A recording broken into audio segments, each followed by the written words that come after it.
بیٹی کو جہیز دے دی آپ نے، بیٹی کو حج کروا دیا آپ نے، آپ سمجھتے ہیں کہ میں نے بیٹی کا حصہ دے دیا، اس کو فارغ کر دیا۔ 90% لوگ حاجی بھی ہوں گے، نمازی بھی ہوں گے، روزے بھی رکھتے ہیں، زکات بھی دیتے ہیں، لیکن اپنی بچیوں کا، اپنی بہنوں کا وراثت میں حق کھا کر بیٹھے ہوئے۔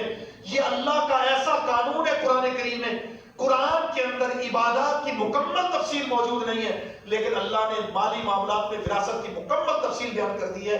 نہ آپ کو اپنی مرضی سے بیٹی کو حصہ دینے کی ضرورت ہے، نہ آپ کو بیوی کا حصہ مقرر کرنے کی ضرورت ہے، نہ شوہر کا حصہ مقرر کرنے کی ضرورت ہے، نہ باپ کا حصہ مقرر کرنے کی ضرورت ہے، نہ ماں کا حصہ مقرر کرنے کی ضرورت ہے۔ اللہ رب العزت نے ہر ایک کا حصہ مقرر کر دیا ہے، بس آپ نے اس مقررہ حصے کے مطابق حصہ دے دینا ہے۔ اگر مورث کے انتقال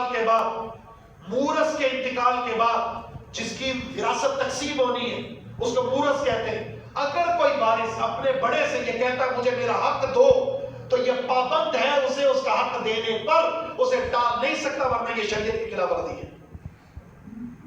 کوئی ہے ایسا جو کہ الحمدللہ میں نے اپنی بیٹی کو، میں نے الحمدللہ اپنی بہن کو، اپنی ماں کو، اپنی بیوی کو اس کا پورا جو حق بنتا تھا وہ میں نے اس کے مطابق وصیت کر دی ہے کتاب و سنت کے مطابق، یا جو میری ذمہ داری آتی تھی میں نے ذمہ داری کے مطابق وراثت کی تقسیم کر دی ہے۔ میں گھر کا بڑا تھا اور بڑا پن کر اختیار کرتے ہوئے میں نے وراثت کا حق دے دیا؟ بالکل نہیں۔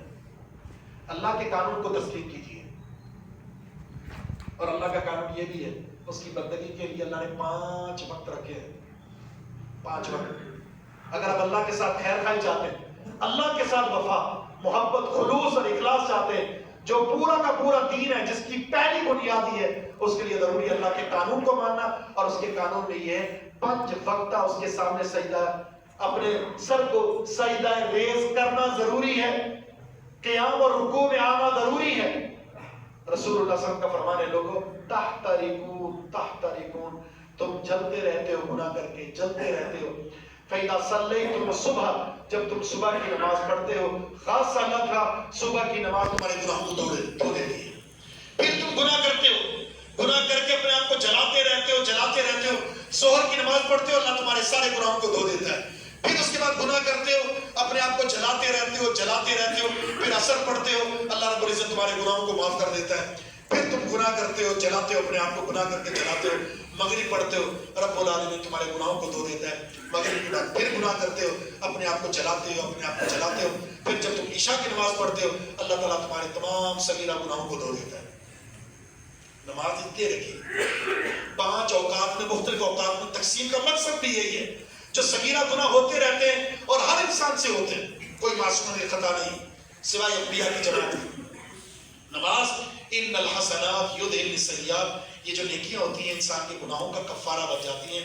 تو نماز مت چھوڑیے، 5 وقتہ باجماعت سنت کے مطابق اول وقت ادا کیجئے، یہ اللہ کا حق ہے اور اللہ سے محبت کی دلیل ہے، آپ کے ایمان کی دلیل ہے کہ آپ 5 وقتہ نماز پڑھتے ہیں۔